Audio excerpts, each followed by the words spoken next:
Kapattım. Böyle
Okay.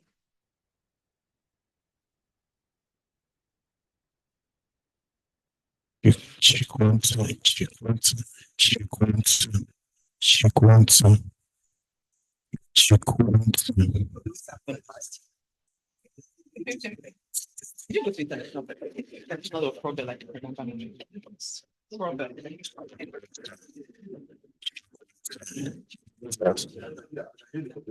I went to problem to you have a sister? Yes, I think I yes. It's definitely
Yeah. Where they work for you? Okay, in the like now afternoon shift in the great.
Can you hear me?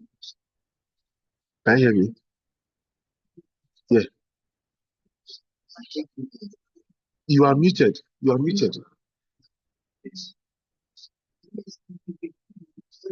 Can you hear me? Can you hear me? Yeah? Can you hear me?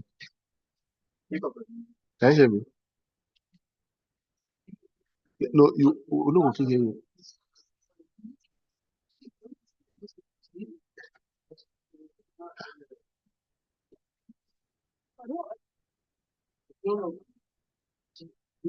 You don't increase this one because mine is showing here like I'm speaking, but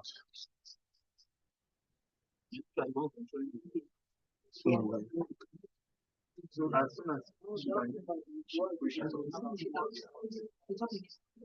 can you hear me?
Oui,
on fait ici. Ah, oui.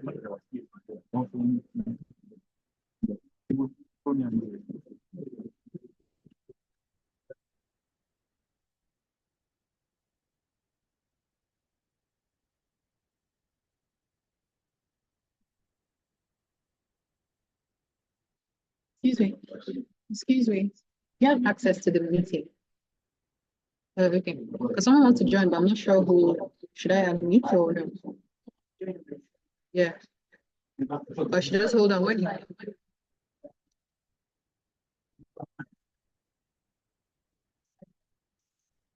So I should just hold on for this because I'm not sure what.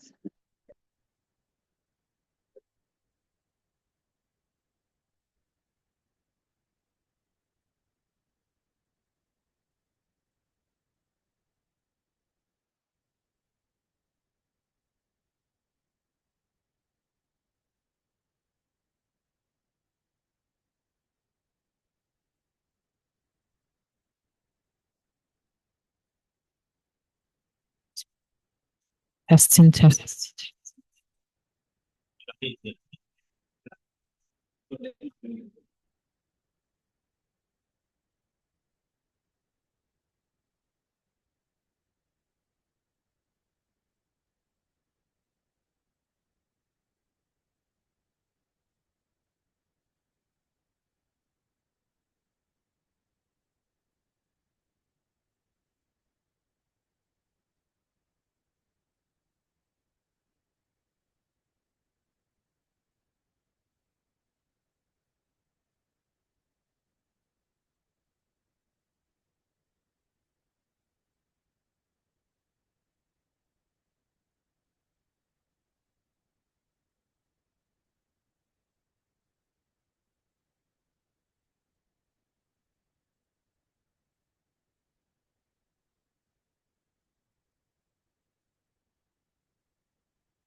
Good morning.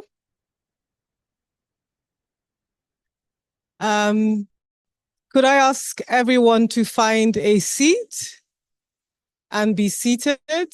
We'll be starting shortly.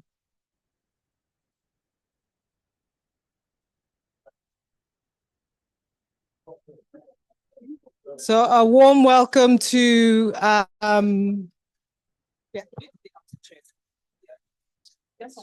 Yeah, I thought so. Do you want to give me another one? It's not loud enough. Okay.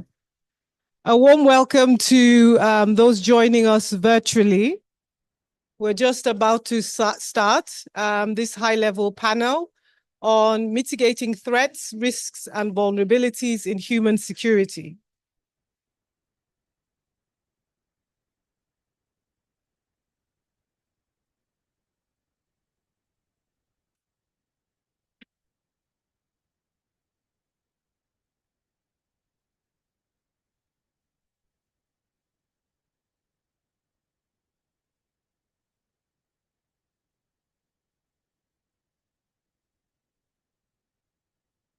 All right. Good morning, ladies and gentlemen, both in the room and joining us virtually. You're welcome to this high in human security. My name is Lida Hoffman. I'm an associate fellow with the Africa program at Chatham House, and it is my pleasure to be moderating this morning's proceedings.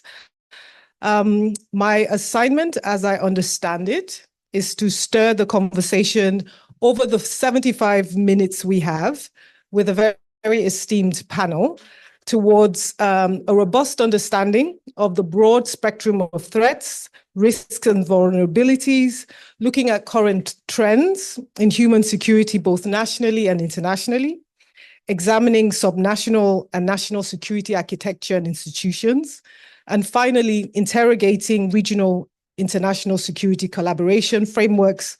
And the objective of this panel this morning is to form, we of course will not form a uniform consensus around our understanding of issues, but to form a broad and nuanced consensus on what we understand to be like the causes and the drivers across socioeconomic dimensions, political and environmental. It is important for us to be adaptive, so proposing 21st century context-specific solutions, and as well exploring models and strategies for cooperation with a view to enhancing effectiveness, sustainability, and most importantly, keeping populations and their needs at the heart of how we do and understand security. So to help us achieve these objectives, we have a panel of premium experts who I'll invite to join me on the stage.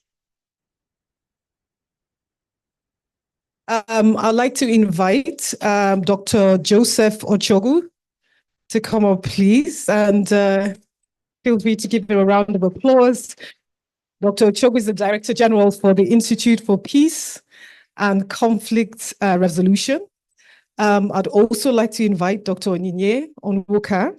She's the Acting Director for the Directorate of Early Warning, Office of the VP, ECOWAS Commission, Abuja. And to round up our panel, I'll invite Mr. Abubakar Sadiq Mohammed Falalu, founder and CEO of Pearl Gates. You are very welcome. So before we engage our panel, the session's partners next year have prepared a presentation to set the scene for us on issues that we'll be discussing today. So I think Dr. Undu Nwokolo will be kicking off our conversation with a presentation that just sets the landscape for us before we begin. Undu, you have the floor, and a round of applause for him. Not sure not to use this.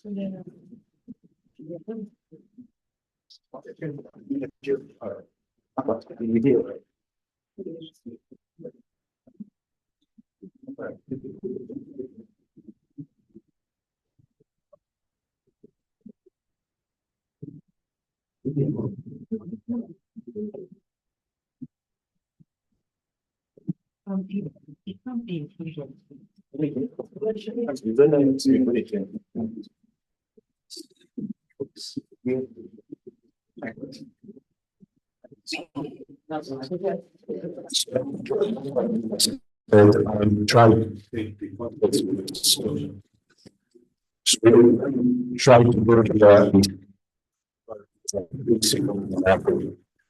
so I'm sure a lot of us understand what we're doing, but just for the sake of this discussion, Africa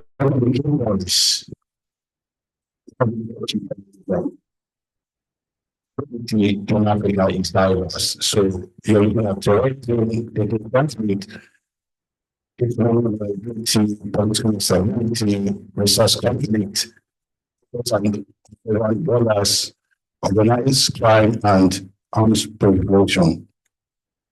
In trying to do this, you have to consider African historical roots. So here you are talking about colonial legacy, you're looking at state fragility, you're looking at economic imbalance. And then finally, other points that are very important when you're trying to look at insecurity in Africa is for you to say that Africa as a continent is most divided or discussed along the route of North Africa, Central Africa, East Africa, West Africa, and South Africa. Now, the next question is,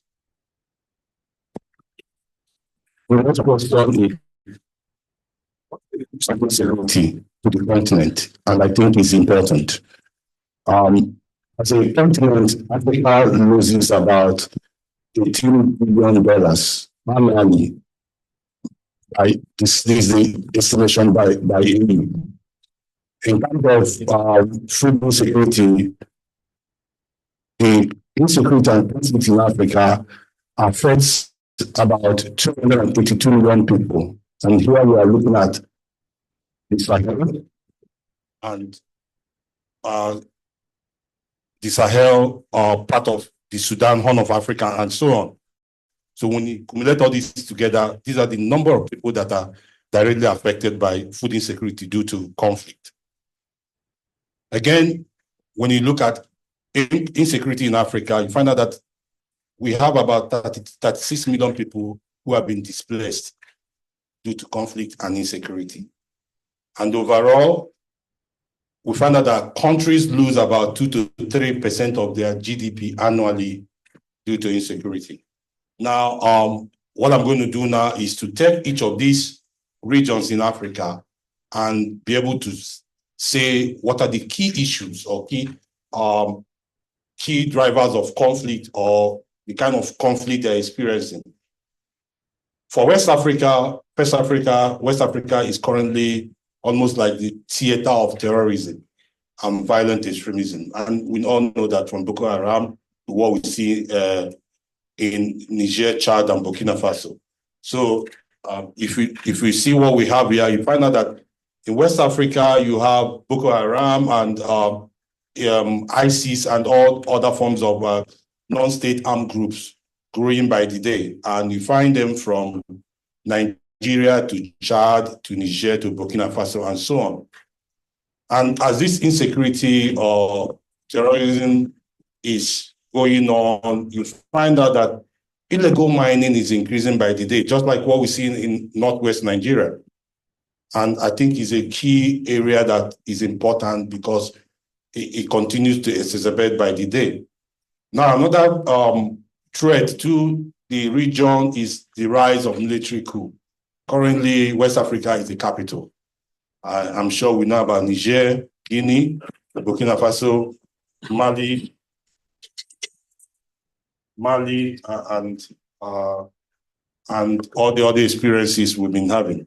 So when you look at this, what are the implications? The implication includes that humanitarian crises are rising by the day. We're moving from displacement, which obviously we have about 9 million persons that are currently displaced in West Africa.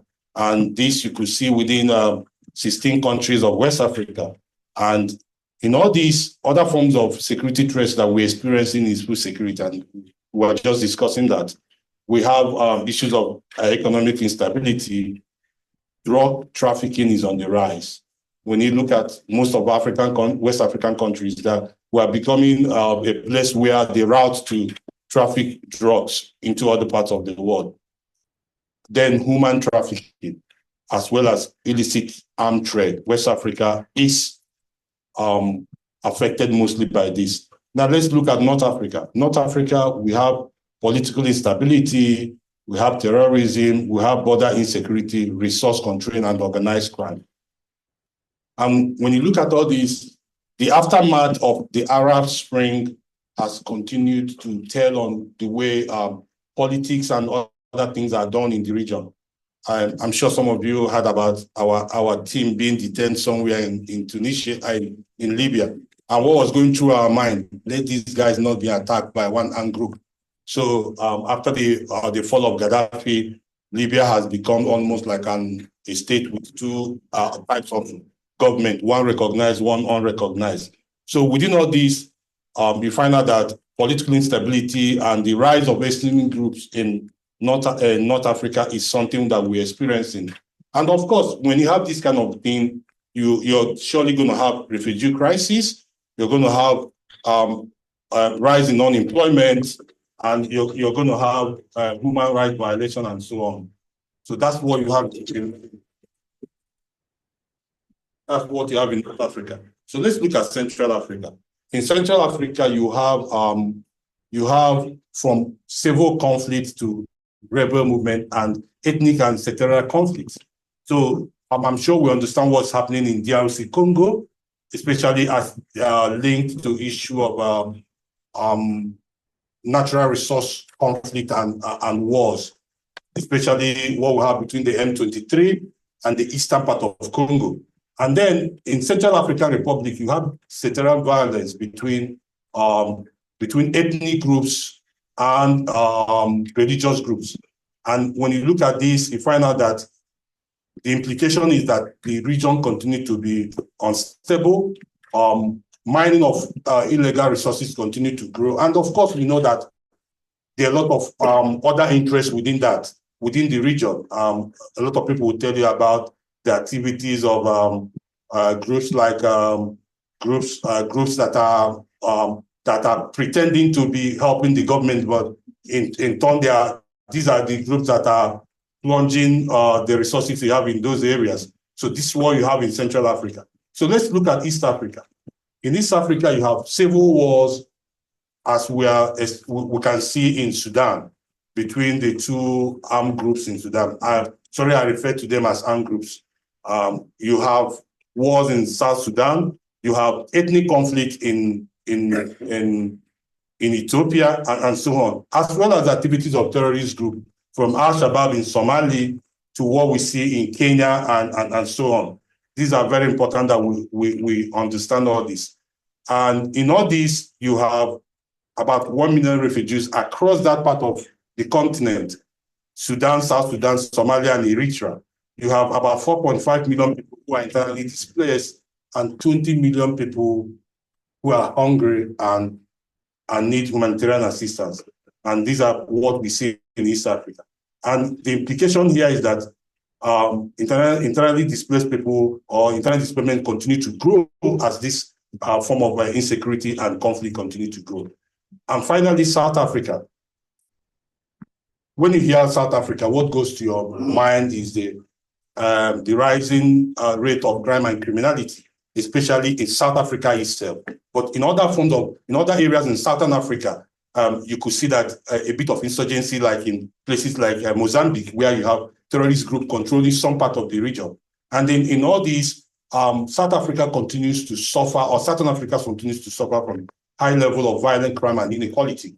And it's important that these are the things that we look at while we are discussing today. Now, what are the implications of this for Nigeria? One major thing is that for Nigeria, with insurgency like the Boko Haram insurgency, banditry, secession agitation, piracy, and so on, farmer-herder conflict and all that, these have continued to lead us to the kind of acute hunger and food insecurity that we're facing today. And in all this continues to tell on other forms of insecurity and humanitarian crisis that we see today. Kidnapping for ransom is on the increase. Proliferation of small arms and light weapons is on the increase. And apart from all this, how does this affect the country's economic growth generally? We have low agricultural productivity. Farmers can't go to farm. Of course, we know that this is equally affecting return on investment, both local and international, and a lot of people wouldn't want to invest in a place where you have this kind of insecurity. We equally know that this is putting a lot of strain on our financial ability. We know that we're investing so much money on national security instead of devoting to health, education, and other things. And this is equally weakening the Nigerian state and our institution, because our military are continuing to do what our police should be doing. So a kind of weakening our security, policing and security institution. The military is doing virtually everything. And all the same, the other implication is that our economy is declining, even though today we think is shaky, trying to rise again, rising poverty, and most importantly, as Nigeria is being affected by all these things. Nigeria is currently somehow destabilizing or affecting the entire West African region. Thank you.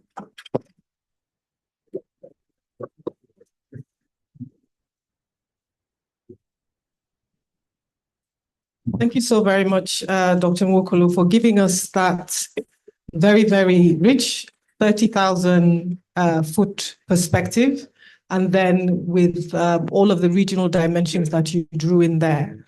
I want to stay at that regional level and come to you, Dr. Onyinye. Given we know that these threats are interconnected, there are ripple effects across the region, with all of the reconfiguration taking place in the ECOWAS region of alliances, etc., and frameworks. Could you speak to how, as a regional body, and all of the intergovernmental bodies that are attached to and work with ECOWAS, how are these frameworks, how are these relationships adapting to this very, very fluid and changing landscape? Thank you, Lina. And before I take your question, let me really commend Dr. Ndubisi for that succinct but broad perspective of what the landscape of Africa looks like. And as I was speaking, I was asking myself, is there any other thing to add? But now, Lina, you put me on the spot. You forgot to mention, Dr. Ndubisi, that West Africa is also known for good football, good music, good fashion sense. So when we're talking about human security, we're looking at a holistic view of the picture, the good, the bad, the ugly. But indeed, to your question, Lina, globally, multilateralism is suffering. So whether we talk about the UN, and we can see what's going on with the Russian-Ukraine crisis, I don't call it war, crisis. We can also see the Israel and the Lebanon is like wildfire, Gaza. And you begin to ask yourself, where are the multilateral agencies? And ECOWAS is no far from the reality that we need to begin to rethink multilateral engagement, what it means to the ordinary citizen of our member states. ECOWAS, like you all know, was formed basically for economic union and integration, but the 90s and late 80s taught out a stable political environment. The lessons drawn from all the catastrophes in Liberia, Sierra Leone, and the rest of it. When we look at the region, and Dr. Ndubisi mentioned it, we have new entrances. So we're not looking at the traditional security definition of where you have combatants and people, either interstate or intrastate wars. That's not exactly the picture. We're also beginning to see a COVID pandemic that killed more people than any bullet would have done. So we're also seeing that issues of humanitarian crisis. We're seeing other drivers.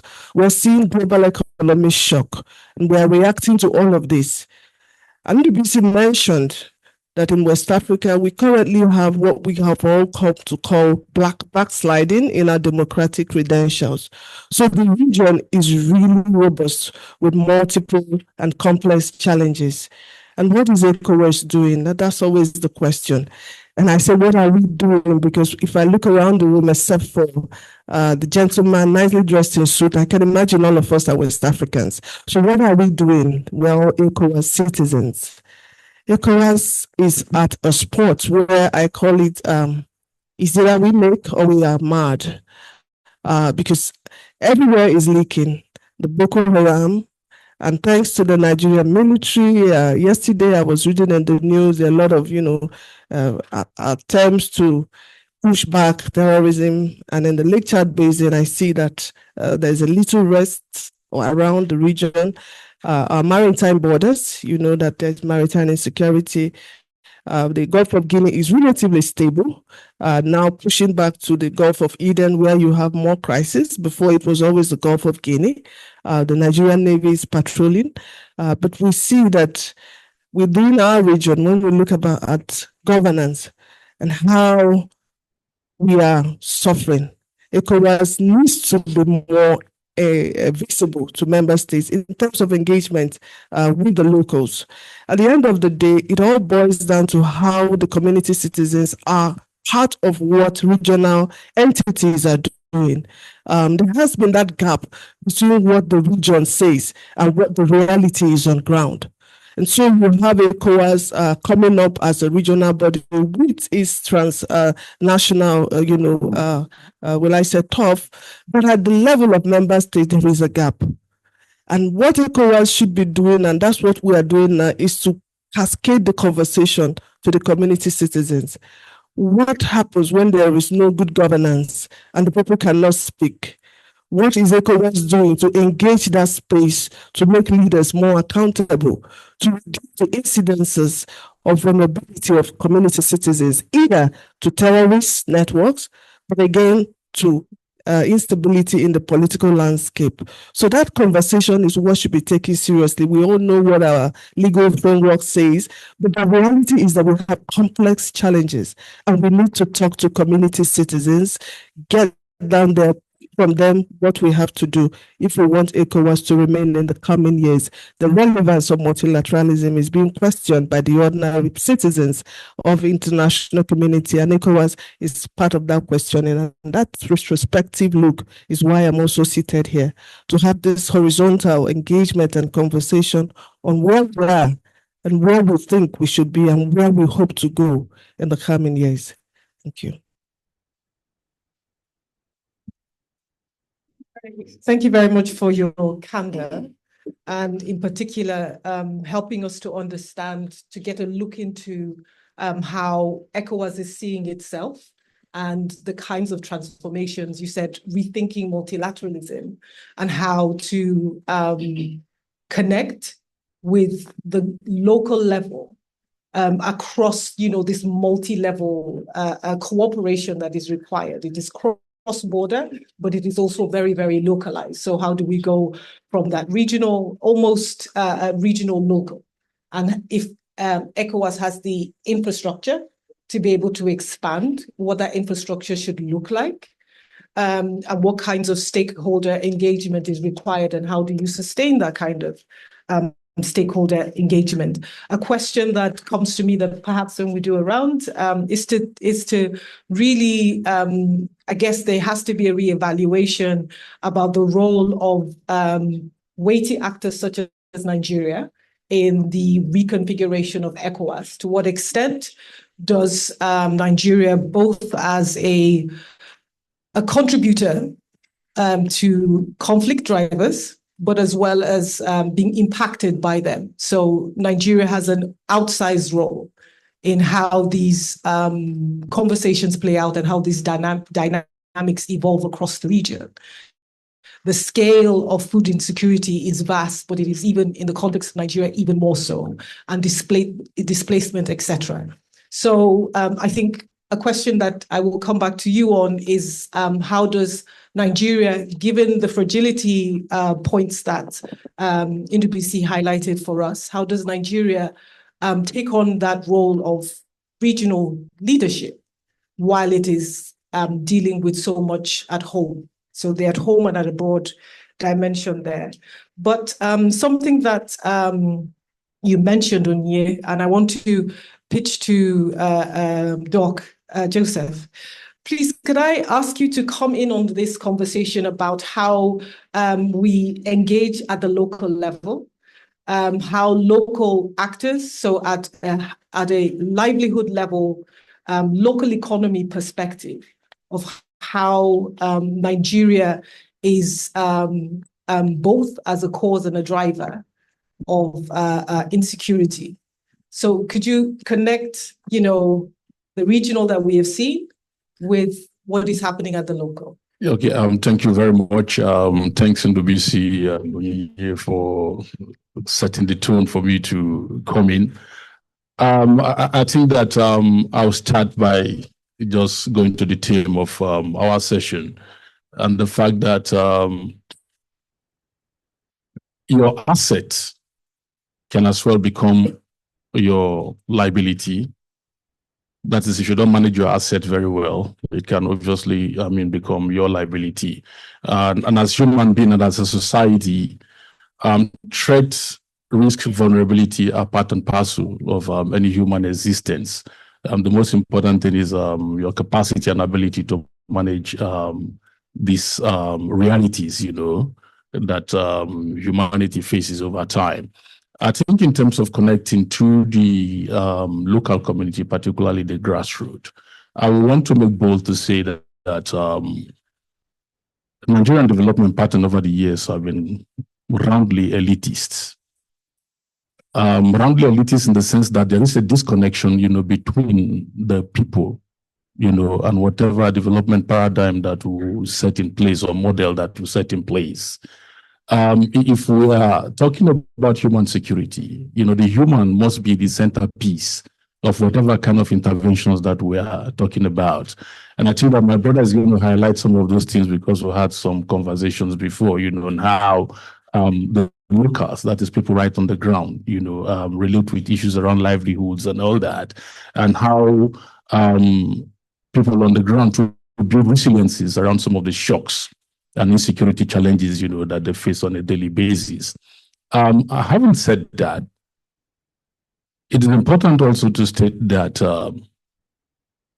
Nigeria operates a three-tier, three-level of government, the federal, the state, and the local government. I've been involved in a lot of interventions around how do we capacitate States House of Assembly and the local government, because that is where the people are. But this same local government in nearly most part of the country where I've traveled to, the 36 states, including Abuja, the local governments are extremely very weak. In some places, they are non-existent.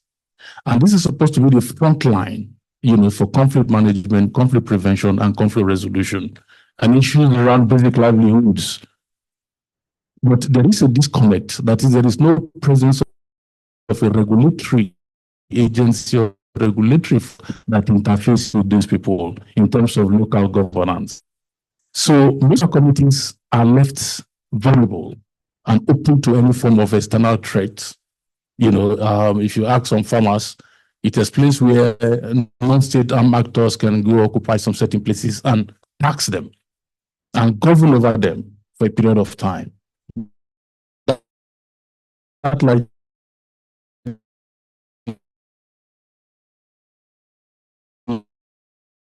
explains it in most parts. Because it's human-centered. A fully militaristic approach does not really work there.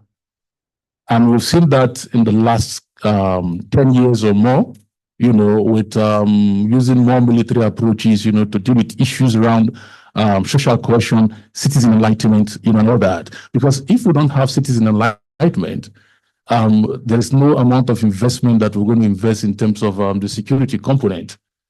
We might have so much investment in the security component, but we're likely not going to have whatever mileage in terms of building peace in local community.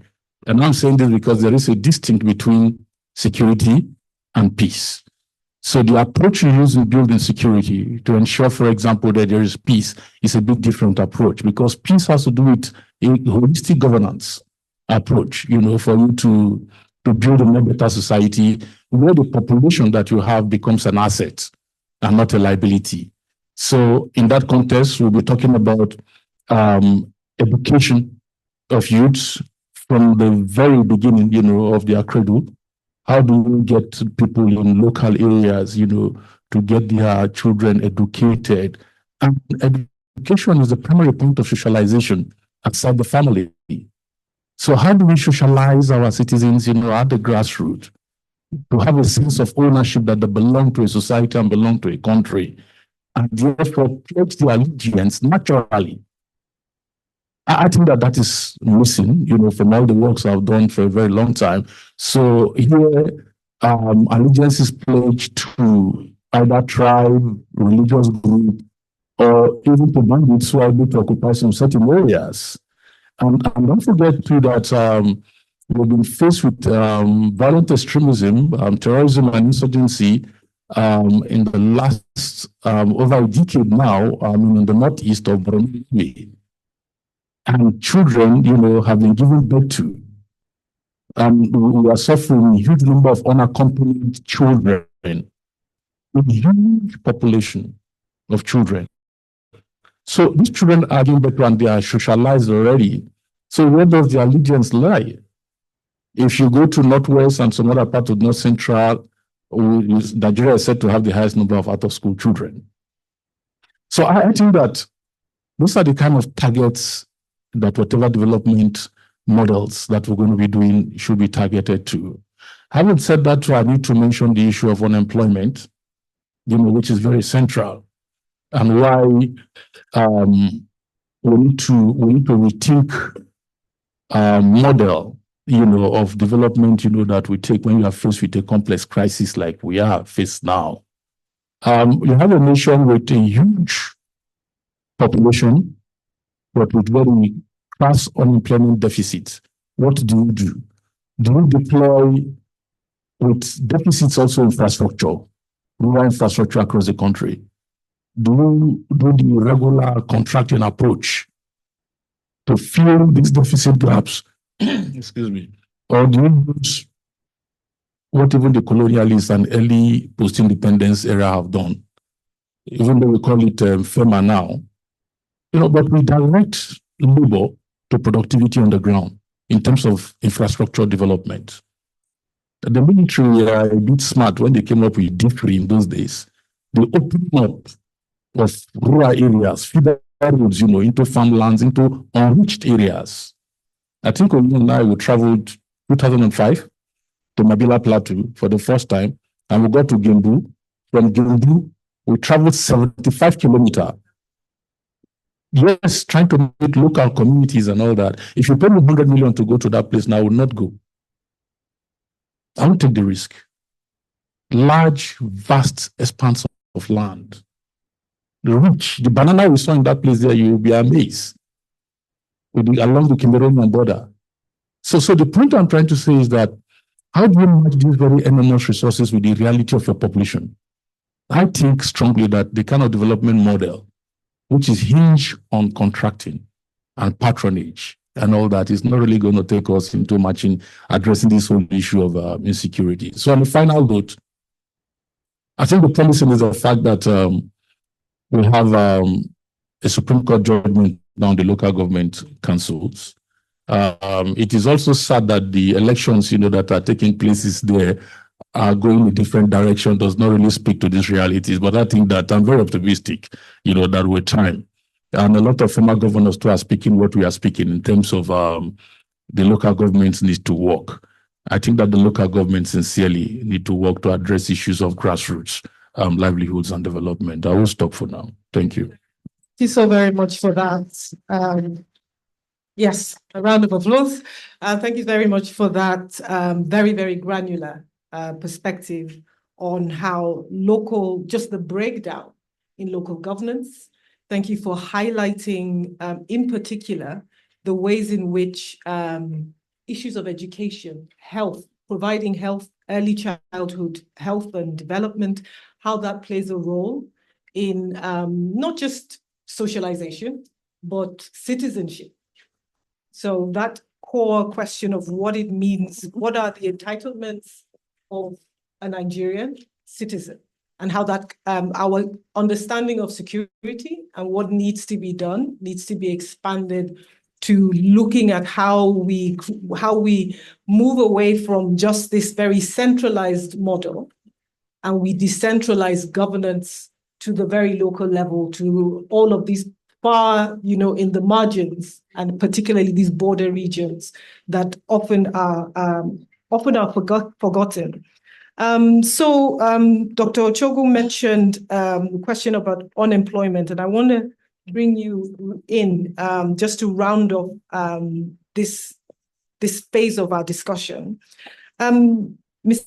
Falalu, could you speak more clearly to private sector perspectives in terms of how this security context impacts on jobs, job creation, youth employment in particular, innovation, scope for innovation and investment? So what's the private sector perspective? Thank you for having me. I'm in the midst of doctors. I noticed they're all doctors, so I don't know if I'll contribute much. Anyway, from a private sector perspective, I'll give you a very short story. We run a rice farm and a rice mill, and there was a particular time the district head of the police was in our factory, and we were giving him a tour, and he saw some of the young guys that he's used to seeing in his jail, and he was like, "Oh, I haven't seen you in close to 2 weeks." I'm like, "Oh, we've been here, we've been working, so you've not been seeing us." And that's just a very small, tiny example that, and without any doubt, private sector players, our role in the economy or in terms of the security situation of the nation has to do with job creation. I think I've mentioned this times without number on any stage I go on. It's a crime to be employed if you can employ.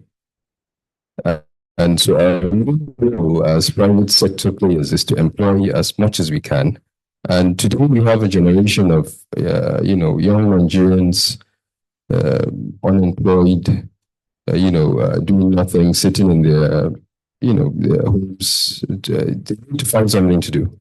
And the whole phrase of an idle mind is a devil's workshop is true.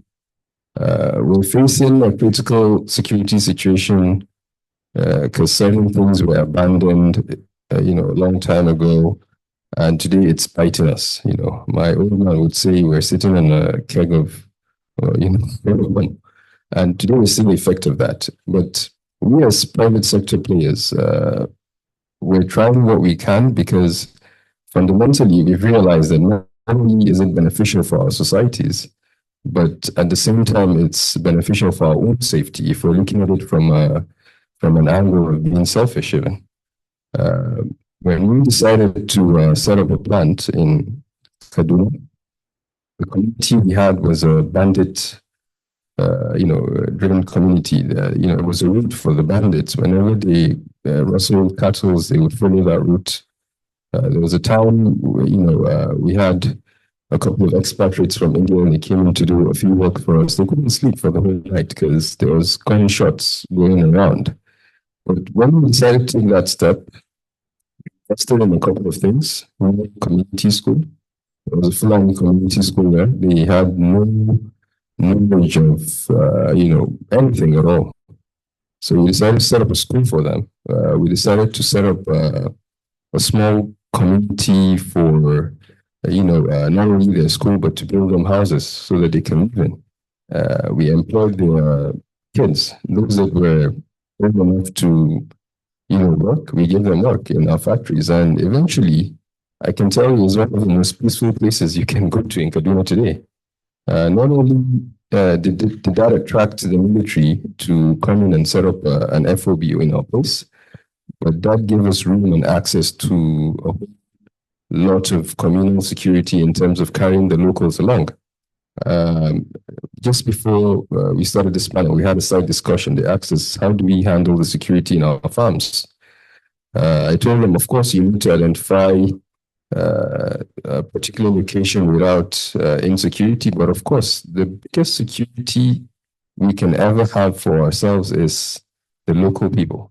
You need to carry the locals along, because the moment they are carried along, they have jobs, they have things to do, they associate with that whole, body. The doctor mentioned something quite important that I picked up, when it comes to the need to say that, okay, look, our politicians are so keen and eager to commission projects. Yesterday we had this conversation. We should not be commissioning routes.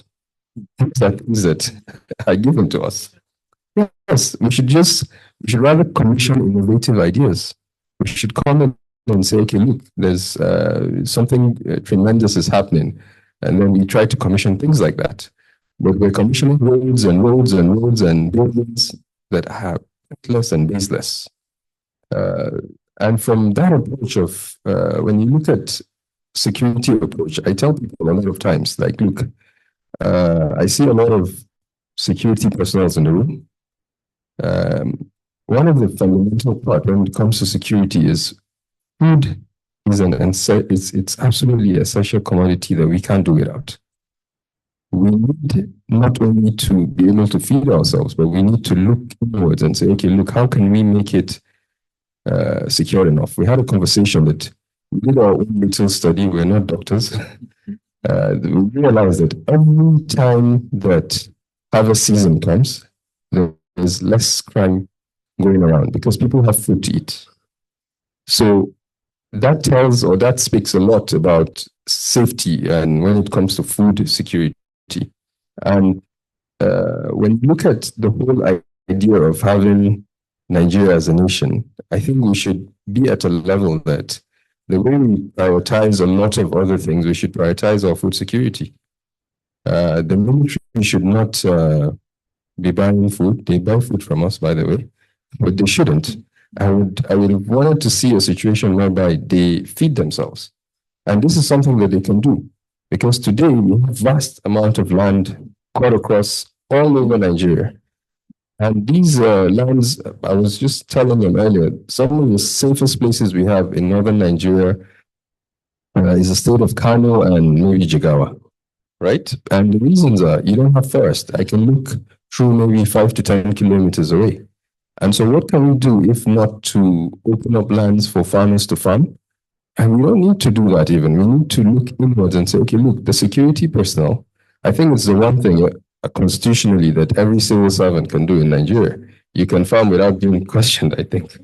So it's an angle that we can look into to say, okay, look, I see some NSCDC personnel as well.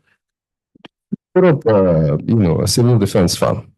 Put up a Navy farm. Put up an Army farm. Put up a DSS farm. They should have their own cluster of farms, and they provide security for themselves and for other communities within the region. So from a private sector, we realize that over time, that our biggest contribution to the safety of, well, number one, ourselves and the communities we stay in or we operate in is we need to provide jobs for a lot of young people that are doing nothing, that are sitting in their homes. They employ close to 400 or 500 people in the processing mill and close to 1,000 in the farm. And over time, we've realized that, okay, look, these young guys, if you're not giving them something to do, they would find something to do. I have a young child that goes to our community school. His father is a bandit.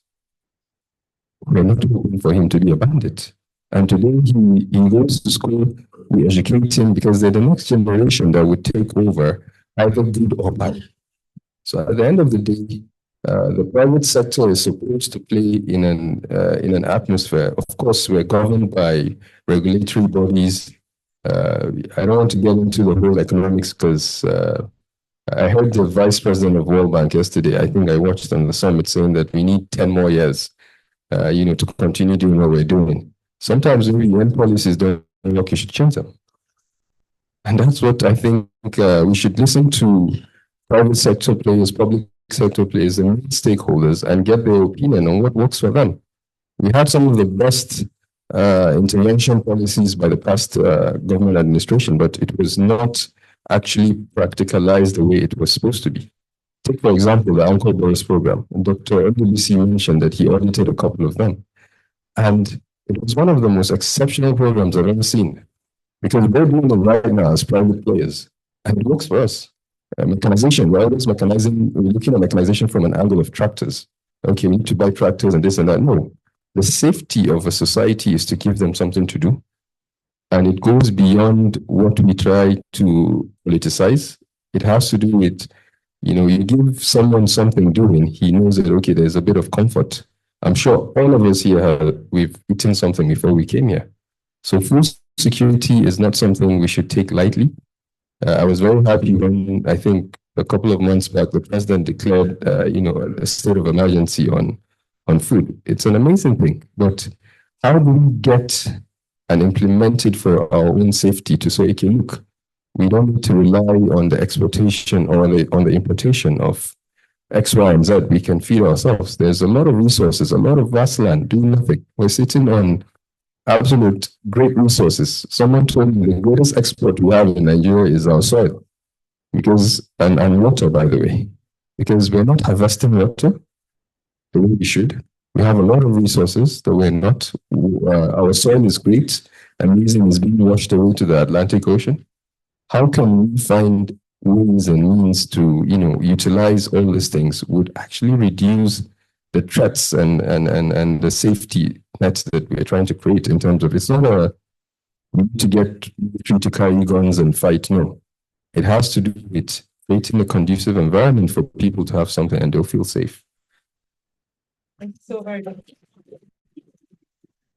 And thank you very much for speaking to the work that you are doing and highlighting how important it is. And I see a connection between what you said and what Dr. Ochogu was talking about, how approaches have been largely elitist, but this kind of local buy-in is absolutely crucial, and just how these parts fit very much together, that if you do not, like you just said, carry local communities along and invest in them and focus, center populations in the security architecture and in the model as you are designing it, as you are implementing it, that there is that level of engagement, sustained engagement, and it is evident that the benefits are being shared and development is happening, that these crucial parts need to fit into each other.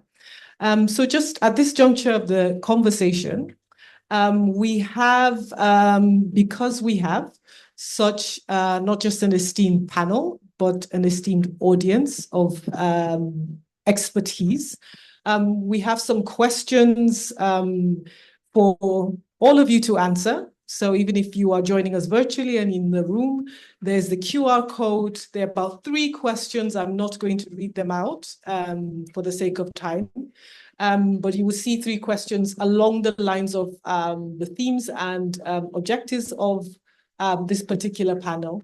I would like to invite you all to respond to these questions. They will be collated centrally and will feed into the outcomes of this particular high-level panel discussion.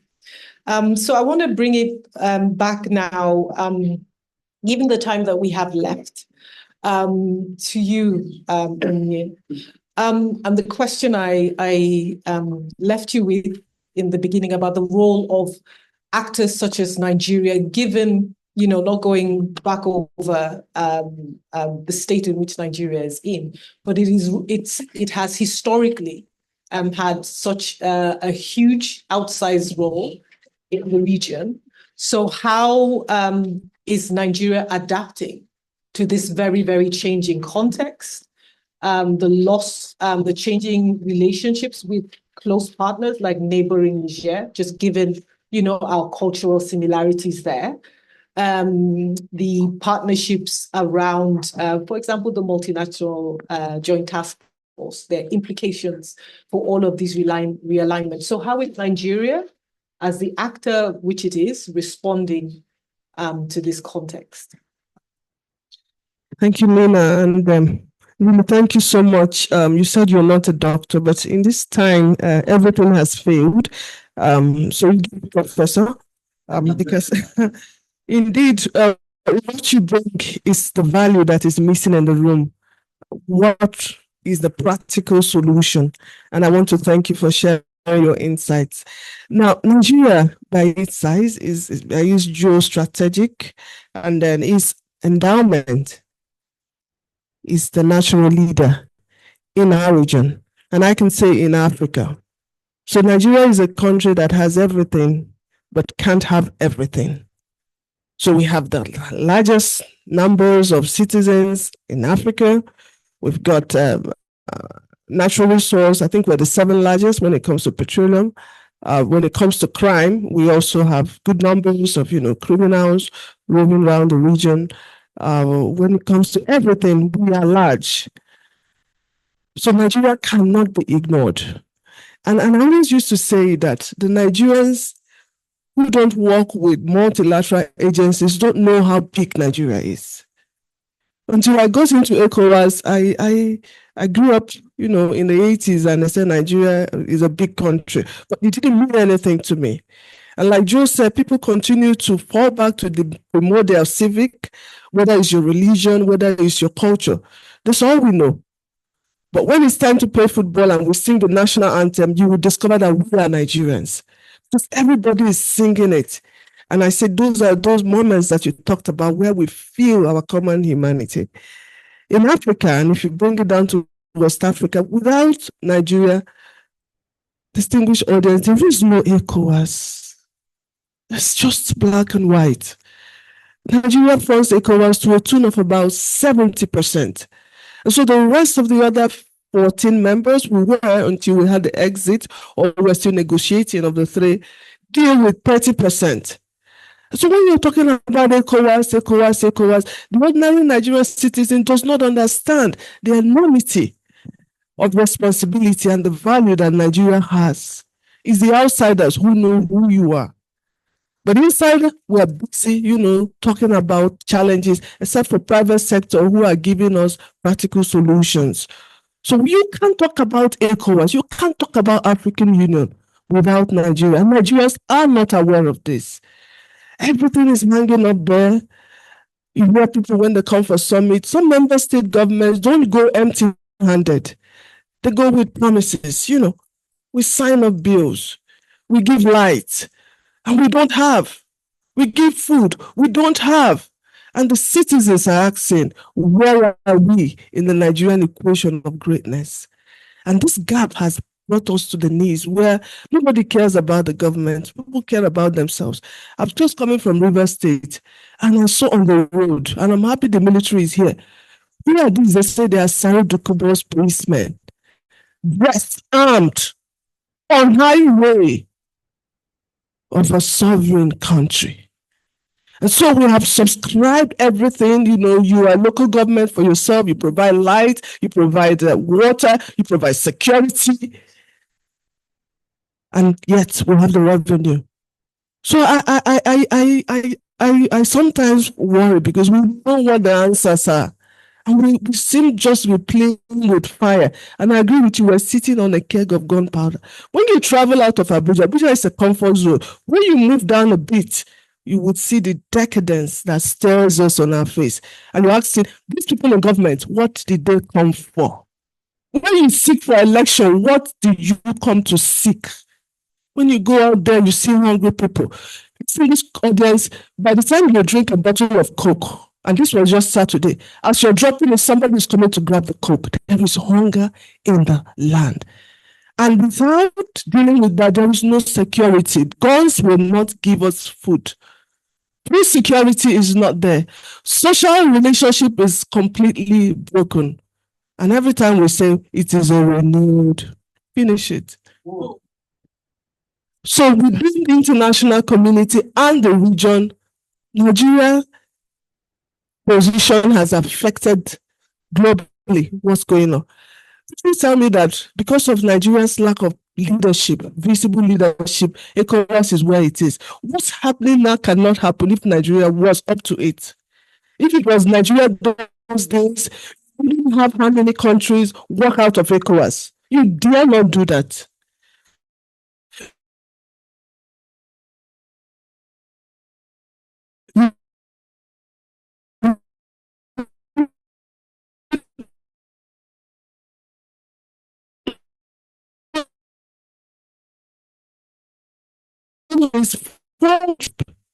Is having bilateral with Nigeria, and I think it was last month they rejoined the multilateral joint task force. I saw that, but should they have left?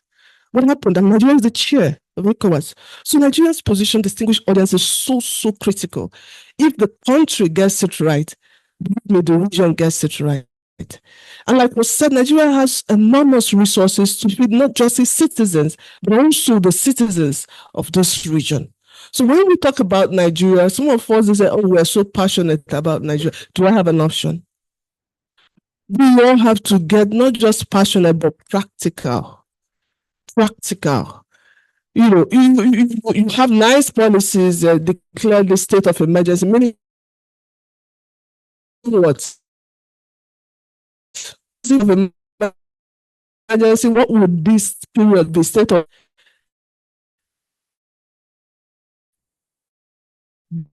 then it would be better just to speak to the reality of the moment. How can you get people out of a hungry man is not just an angry man, but a vulnerable man, a vulnerable woman. And they are going to be the ones to feed those spaces where government has been absent. Young people not doing anything, women and girls, everywhere is prostitution. Everything is completely, I can't understand. So I'm so excited listening to you that you're able to pull out a few people, and these things are not highlighted. So we have government policies, government is doing what? Support such initiatives.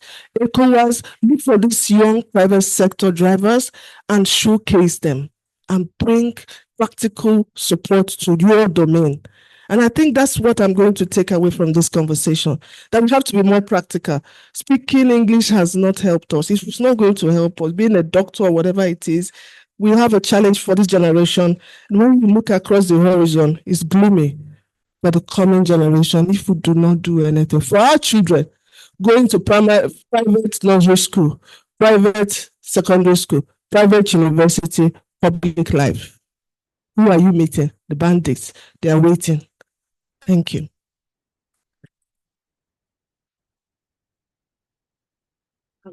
Thank you for that very sobering picture of the scale at which a social contract is almost non-existent. And I would like to then turn to you, Dr. Ochogu, on the question of the social contract, because you did say that you are hopeful, given the decision of the Supreme Court on local government autonomy. Could you describe to us, what you are hopeful for? And then you talked about a holistic approach. This is now the solutions gear of this conversation. What are you hopeful for how local government autonomy can help us repair or build a social contract? I will not ride on is it a pessimistic perspective of the realities of our time and all that. I think that when the current government came to power, they came with the Renewed Hope agenda. It's called Renewed Hope. And in several platforms, even on television, I've mentioned that first and foremost, you have to take it personal. You have to have a renewed hope in yourself first as a human being. No, that's the truth. If you don't have a renewed hope in yourself in the context of the realities that we're going through, when the harvest comes, you might not be alive to harvest anything. So you need that renewed hope in yourself first to build the resilience that is needed. to pass through this very difficult time. And that renewed hope need to translate to your family, to your workplace. Otherwise, the cost of travel to your workplace might not be enough, and all that. So the point I'm trying to say is that when the renewed hope agenda came, they did know that there is a spiritual component to that particular agenda. And that is why all of us as citizens need to actually have a renewed hope in ourselves. Why I'm very optimistic is that we have men and women working day and night, having very sleepless nights for this country to continue. I was in Sokoto and I visited the DSS, the police, and the Civil Defense Command and the military in that place there. And after meeting with civil society organization, what was the essence of the visit? The essence of the visit was to actually commend them and thank them for the work that they are doing. If the military are not there, the police are not there, Falalu's private company will not operate in that place there. And those are the very harsh realities that we face. And why we need to commend them is what are the social realities in terms of socioeconomic conditions that these men on the ground face. 2 years ago, a friend who worked with an international organization met me and he said, Joe, you are still here. And suddenly I asked him, if we all leave, what will happen to the country? And I told him that if we all leave, if you come to the airport, you may never be able to leave the airport because there are immigration men and women with conscience, drug law people, who are in the service and still giving their best, and all that. And I think that gives us a very good picture of how to begin to rebuild our system. Every society has its own challenges. Every society. I do bilaterals with some ambassadors and they tell me the enormous opportunity that is in this place and why it is we actually that raise the harshest, we are the greatest critique of our own system, But why I'm saying this is that there are a whole lot of opportunities that we can actually ride on.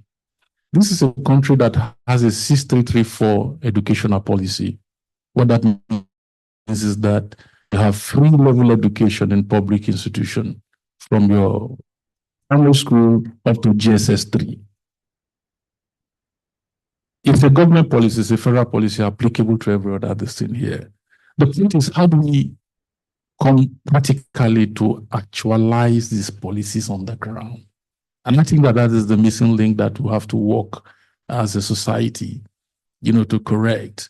If you look at our health system, we have the National Health Insurance Scheme. I think there's a community insurance scheme too, that provides for some basic. They might not be super effective, efficient, but they are there. So the point is, how do we get people to transform these systems to make it work for us? And I think if you look at it across different sectors, they are all playing out like that. How do we improve on our accountability, transparency and accountability mechanism to ensure that we have an effective sanctioning system that sanctions offenders and get people to deliver? Because the difference between the private sector and the public sector is the weak delivery capacity of government agencies, compared to private sector agencies. And we must first and foremost also try to critique neoliberal philosophical orientations that will buy hook, line, and sinker and see how we tinker them, to address our realities. I think from 1986, we followed that track aggressively, and now we are at the peak of its aggressive implementation and all that. But we need to bring these reforms within the context of our own realities on the ground and then tinker it. Of course, the World Bank, IMF are providing solutions to different countries and all that, and they are seeing results. Then you won't blame the World Bank vice president if he says, if you continue on this track for 10 years. And what that means is that he's telling you that if you continue on this track, you are getting more revenues coming. What exactly are you using those revenues for? Like in the background, had some conversations. We focus largely on palliatives against production. The sacrifice we are making now is to expand our level of productions as a nation. Are we producing? Is this sacrifices we are making a world of difference? I doubt. But now, so we need that level of production, because production is actually the bane of any society. So for local communities that are very vulnerable and open to all forms of threats and attacks by any kind of players and all that. You heard him said they have the FOB. FOB is the forward operating base for joint top military operations in their place there. The reason is that if those people are not there, that place is vulnerable to any form of attack. Even a rival farm from another place might decide to take all these things. So we need to build the right mechanism and framework and actions to allow our local government system to work. The local government system has waste management, and just to mention that one of the flagship research I'm doing this year is the formalizing of the sustainable development.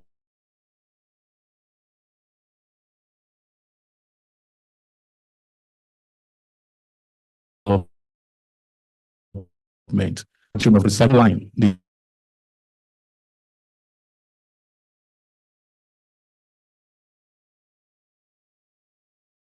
guys who go about it. I went there myself as a chief executive of a government agency,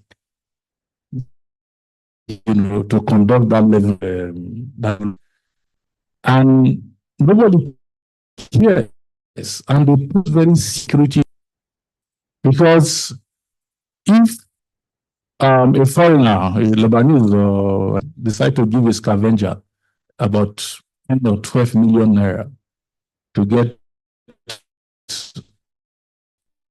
aluminium. Where is that scavenger global infrastructure? You're going to cannibalize your critical infrastructure to get that money and then get further 5 ton or 10 ton, pass it on. So we need to do that level of holistic in terms of engaging our people, particularly the vulnerable people in our midst. He talked about them, in the terms of employment and all that. We must do leaving no one behind. It's a development paradigm, but we must be very practical about leaving no one behind. We must look at those who are weak in our society and see how we strengthen them. And I think that is what all human security is all about. Yes, we can't run a policy system that endanger the life and the well-being of our citizens. At the heart of whatever reform we do, we have to be our citizens first and foremost. And I remember that during SAP time, they said human face, isn't it? Yes, we need a human face around some of this reform to promote human security in our systems, particularly in the local area. Thank you. Thank you very much. As much as you said Onye was pessimistic, we need the pessimists, we need the realists, we need the optimists to balance each other out. So I think private sector tend to be realistic about challenges. I'd like to ask you before we do a round of a minute solutions, because the theme of this panel is mitigating. So I would like to hear mitigating solutions. So around diplomacy and around local governance or private sector. So given a realist approach to doing security differently and putting citizens and humans at the center, populations at the center, what private sector solutions outside of what you have described earlier on do you think we need to amp up and scale? So what is, like, at a scaling level, what does that look like if you were to scale private sector solutions from a realist perspective? What does that look like? Okay, thank you. Just as a note, I started a PhD, but I dropped out. So I'm not a doctor too. Anyway, So basically, any private sector, I think my very good sister here, Chini, were in China a couple of years back. I think I took business something and you did international, right? Okay. So the idea is, I think in business school, you're taught that you have this pest analysis. You look at the political, economic, and, so from that angle, any private institution, I really didn't understand it then because I was not into what I was doing, what I'm doing right now, is we need an enabling environment. It's a little bit cliche, but it's the reality. Take, for example, taxes today. Those that are paying their taxes are those that are, I hope there's anyone from FIRS. I'll be very happy to tell you this. If you're paying your taxes, FIRS, they worry you the most. Instead of them to pay more attention to those that are not, to encourage them to come and pay, but they worry those that are actually paying their taxes. So tomorrow, in a situation and if you're running any business, you're always thinking of how to avoid taxes. Tax avoidance is not a crime. Tax evasion is a crime. So I'm always looking into how can I avoid taxes. That's the reality, because no one wants to give, his money to, we spend in excess of maybe 2 million naira on our personal security within our operations. So how can I feel it's just an entitlement that, okay, look, I'm spending this money and government still wants me to pay taxes, which I am. I still do pay my taxes, by the way. But at the same time, it's becoming a burden on my head. So at the end of the day, any business, in terms of what we're trying to achieve, in terms of what we're contributing to the safety of the nation in our own little way, is we're looking at how we can have an environment where we can foster and grow. Every single day, I think we get CVs from people trying to get employed. And I have one of my very good friend here and, colleague from work, and I tell them literally, like, I'm for employment. If you come and you tell me there's a missing link in any of our department, I'm like, okay, let's go and hire. It makes me happy, literally. And at the end of the day, these are the little things that reduces the whole idea of insecurity, the notion of insecurity in society. Yes, we do have security personnel that are there close to where we operate, and they contribute absolutely the best in the way that they can. And without doubt, we will feel safe if they're not there, And one thing about the whole physical security, when I call physical, I mean what we see, is it goes beyond them, or it goes beyond the military or the civil defense or the police. It goes beyond them. It has to do with a side of, security that we're looking into maybe 10, 20 years. We assess and say, okay, what can happen in the next, before it was Boko Haram, I think, but today is bandits. And tomorrow, what could it be? We should put ourselves in those shoes and say, okay, how can we solve that before it even happens? And yes, and the whole idea that, our security personnel, we don't look at them as our friends. Maybe it's because of the way they were trained.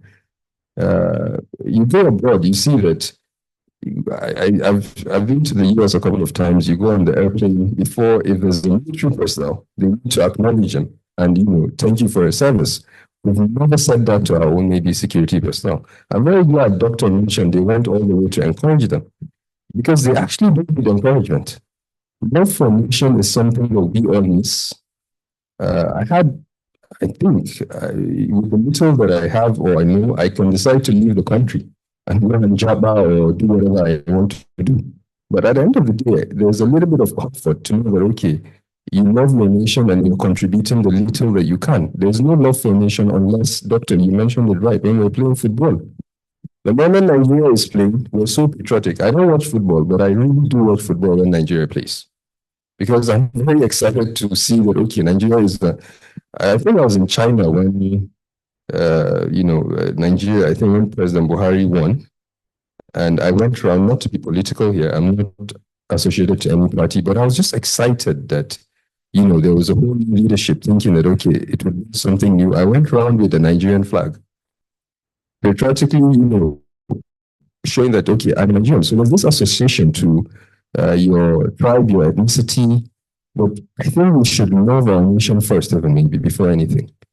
Because if we do that, we go that you're black or you're Christian or you're Muslim or you're Igbo or whatever tribe you are, you're looking at the person as a Nigerian first. And so we in the private sector, these do affect us. I realize that while you go to certain developed countries and you have people that lobby for policies, and like that sometimes sit and wait for them to decide for us, and it affects us. When the new dispensation came, we were sitting and we were scared because in our industry they started saying, "Oh, they're going to allow importation of rice. This is going to happen X, Y, and Z." We were scared, literally. You have facilities you need to pay off. You're running a business. You have a couple of employees. So at the end of the day, anything that happens that would affect your business is actually a threat to the society you operate in. Today, if we shut down, I can tell you categorically, Nigeria is going to lose close to maybe 5,000 people that will become unemployed again. And so what happens to them? It becomes another big weakness, another big trouble. We don't know and we don't hope that there will be another insurgency that would come up. But our prayers are, let's try to find at least micro solution that becomes macro. We should listen to ourselves and listen to the relevant stakeholders. I really love when I sit in the midst of people like this because you've done the research for us to read. And you've made my life a lot easier for me to have data and, to use in my own, in practicalizing what I'm doing. Because there's no practical without theory. We need the theory and we need the practical aspect to implement it. So at the end of the day, I think the biggest thing we need, which is still back to what I said earlier, is we just need to have an environment to operate peacefully, taxes as much as we can. We don't want to pay much. And we want a situation whereby we can grow the business, because if we grow the business, we'll be able to employ more people. We'll be able to have more revenues to do a lot of corporate social responsibility. We have close to 100 students in our school. I think, Chini, we were around in our plant, and she saw that. It's not an obligation for us to do that, but we know that it's for our own safety, even for the safety of the society of what we're doing. Today, we have a lot of young people working in the factory that are drug addicts before. Today, we're reforming them. I was told yesterday, there's one of the leaders of the casual staff, and he stopped taking drugs, but he still smokes weeds. But it's a good sign, because tomorrow he might stop completely. He started to think. So we need to create programs. We need to have an environment, and we private sectors, we should stop complaining to be honest. For benefiting from something, we should be part of the contribution. I didn't wait for the government to put solar lights on the streets to our factory, because I know the of that road. At night, when I close at 9:10, I drive by, it's so dark. I figured, look, if I wait for XYZ, it will take for number of God knows how long. So we decided to light it. Not even, if you look at it, if you're not doing it for the society, you're doing it for yourself. You're the primary beneficiary.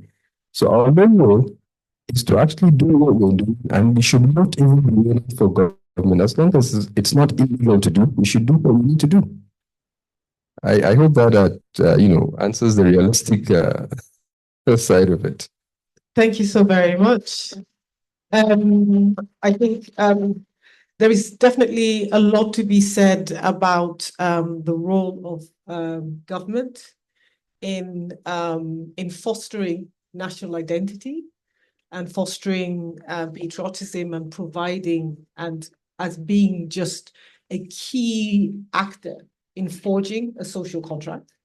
So as much as, there's a lot, because we've talked about, Dr. Onyie was talking about just how everybody, your government, you provide all your services.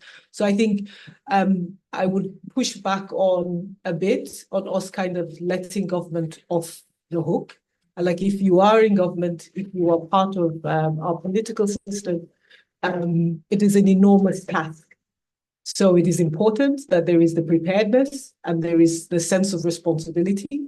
And as much as it is important to appreciate the efforts of government, like you said, you're commissioning a road, there shouldn't have to be a ribbon to cut for providing goods and services, providing healthcare, education. These are the tissues that connect society, that allow us to have a sense of citizenship and belonging. They do not emerge from the thin air. Nigerians do a lot in terms of stirring that up. We talked about football. We talked about our music. There are ways in which we find identity and pride as Nigerians, but there's a significant role for government to play. And as much as, yes, we appreciate what government does, but there is so much more to do. And speaking about government, I will do, if we could do a minute each. And I want to, first of all, start with you, Onyinye, on a 1 minute mitigating solution around diplomacy, how we can do diplomacy differently in this environment of scarce resources, large actors such as Nigeria struggling. How do we do multilateral and diplomacy smartly and effectively? Thank you. Yeah, 1 minute. I think I'll just go tick, tick, tick. The first thing I think is to strengthen our institutions, particularly our governance institutions. The electoral process is as important as the outcome. And I think a lot needs to be done within that inclusive process, how inclusive our electoral process, inclusive participation of all arms, whether they're youth. The more inclusive, the more we strengthen our institutions, the better results we have, the more confidence the citizens have. I think we should also look at strengthening infrastructures for peace. At every local level or national level, there are those domains where they're either traditional or the IPCL. How do we strengthen them to do their role, to do the oversight function, to talk to people, to do advocacy? I don't think you can do multilateral engagement without, first of all, strengthening and identifying those gatekeepers in the communities or subnational level, and then now you begin to link them with regional institutions. So a lot has to be done to strengthen that domain. In that regard, at the early warning directorate, where I sit as the acting director, we have national early warning institutions. Nigeria is one of those agencies, countries that has a national early warning architecture. And the whole idea is coordination. How do we coordinate alerts? How do we work with local actors to pick up information, process data, distill what is disinformation, rumor? How do we clean up our data to give better information and data to our principals to respond? So I think we need to strengthen those architecture and work with the locals. I'm happy that we have national early warning architecture for Nigeria and in about 12 other member states. So we need to invest in it. Invest in it means that you use it, because many times they said response is highly political. So you can write all the good reports, you can give all the, everybody knows it's going to rain, but we take the responsibility of stopping the rain. So we need to make the citizens demand for that response. And finally, I think the youth agency is one aspect that we must not overlook. We have a huge reservoir in demography of young people, and we have to really find a way to accept that they are different from us in some way. Their technology, everything is different. When we accept that, then we'll be able to harvest. But as long as we're allowing them to, stay on their own and do their stuff while we do the old school, it will not work. The hybrid model must be adapted to see how you get as much young people out there who have brilliant ideas and adapt it to the recent environment where we work. I think we need to do a lot of triangulation here and there, pick what works here and see how we strengthen. So when I look at this finally, if you allow me, I look at mitigating threats, risk, and vulnerabilities. I'm asking myself, why don't we say build resilience? Build resilience, identify the threats, but also identify those resilience factors in local communities in Nigeria.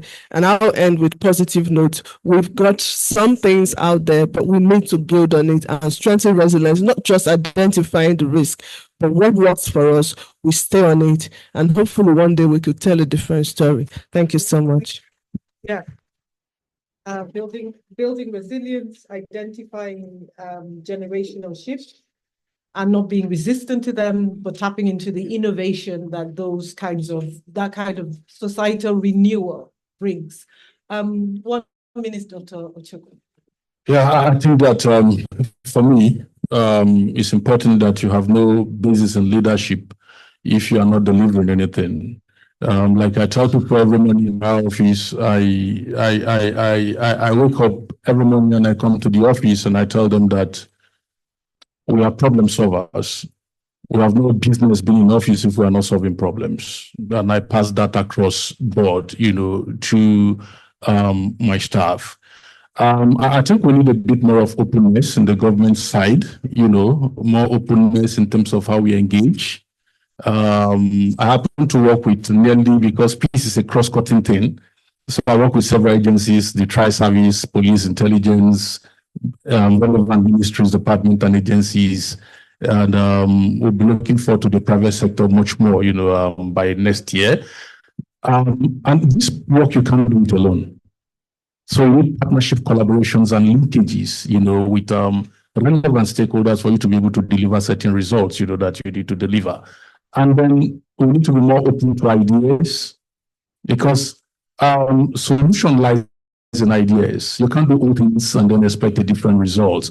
And the ideas, you might be surprised that it might come from an individual, perhaps an individual, and the idea might be coming from him. I've done national programs with people who just meet me online and walk into my office and we'll have a conversation, and then we engage. I just talk of the scavenger issue. It came from private discussions with an individual who walked to my office, and we were conversing, and he said, have you looked at this sector? Have you looked at these people? And all that. And so I think that level of openness, transparency, and to end it, we must hold ministries, department, agencies accountable for service delivery based on whatever budget has been appropriated to them. Because one thing is to set up agency, underfund them, and then they are handicapped to perform. So they must be able to account for certain things. We're happy with the issue of the presidential delivery unit, that was set up to hold the ministerial performance bond, which were initiatives actually that, if well guided and well resourced, will see results. And above all, we need to sharpen and smarten our sanctioning mechanism in terms of our criminal justice system, not to allow criminals recycle within our system. Offenders must be punished, to send a signal that you cannot continue to perpetuate crime, and go scot-free and all that.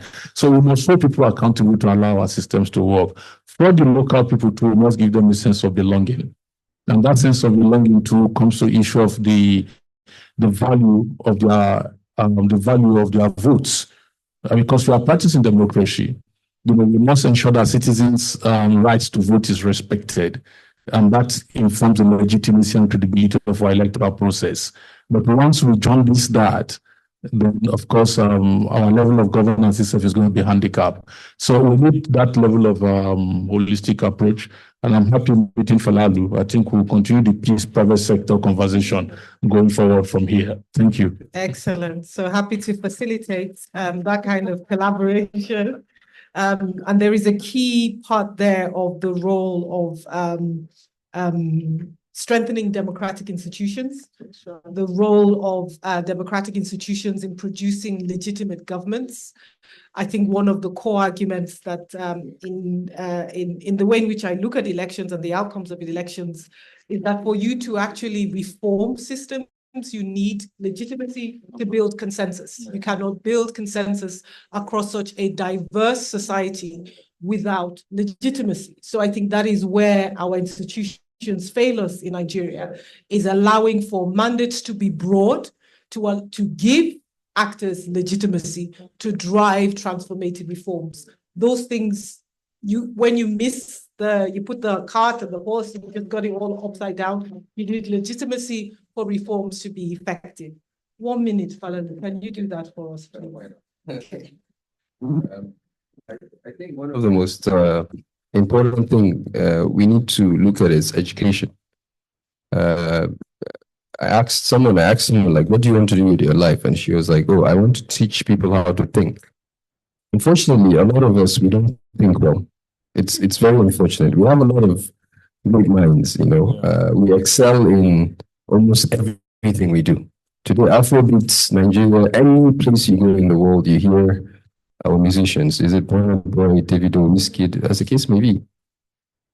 If it's in crime, we're the best. If it's in, we're just great in everything that we do. And that is a great opportunity for us to harness, a very great opportunity for us to harvest those minds and teach them how to do good things. We that are in the line of business to encourage a lot of more generations to come up, because today it's not about what we are doing, but what others that would come after us, what they can do better than us. In our own time, we've been encouraged to, they said, Gen Z that are coming up today, they can do a lot of great things with social media. It's a blessing and a curse. You can decide to use it for good or for bad. So we need to encourage people to do good things. I tell people, try to build businesses, because businesses, they give room to other people to benefit from, because I've told people times without number that any entrepreneur is actually a social entrepreneur. Because number one, you've given yourself a job, so you've unemployed one person. And definitely you're going to employ at least one person, even if it's the security guard or the houseboy that you need to employ. So at least you're a creator of job. So you don't need to rely on government jobs. We need to encourage people to think more, to educate people, to do things in their respective fields, become innovative, come up with innovative solutions. We need science and technology. There are a lot of innovative ideas that we need every business to succeed. You need a business whereby there's no innovation. In a speed of light. If we decide to stay back and relaxed, we're not going to have sustainable solutions to better businesses. So most importantly, I would say encourage more youthful people to think for themselves and to do things, and let them know that they can actually do something. You don't need to wait for the government to give you a job. It's pointless. For you to wait, you can decide to start something little, and at the end of the day, it can become something great. You never know. So I think that would be the most important thing from my own little perspective. Yeah. Thank you very much. So beyond just 21st century solutions and security, you're highlighting we need to rethink our education systems and models as well. There is a lot to recap. I will not attempt to length. We definitely underscored points around the role of strengthening institutions across the board when we're looking at diplomacy, inclusive processes. I think that has echoed across what we have been speaking about. Coordination. There is so much to coordinate around and for. Building resilience as a key part of mitigating risks and threats. I really do take on board and appreciate the point Dr. Ochogo was making about the importance of being open to dialogue, government being less resistant and this is part of training and building a culture of accountability, transparency. You need dialogue for transparency. So openness to dialogue, to engagement, to partnerships across, even here on the panel. Accountability, we need to strengthen accountability mechanisms to ensure that we are monitoring service delivery when promises are made and fail, that there are consequences for bad behavior. So we need to have good consequence management frameworks across the board. And finally, education, the role of a new kind of education, a new kind of skills training, skills development for the contemporary environment that we are in and the challenges that we face. So on that note, I'd like to invite you to a round of applause for our panel. Thank you very much, Dr. Ochogo. Thank you very much, Dr. Niev. And thank you very much, Professor Dr. Balalu. And thank you so very much, audience, for responding to those questions. Thank you so much for your attention as well. Enjoy the rest of the day. And thank you, Lina.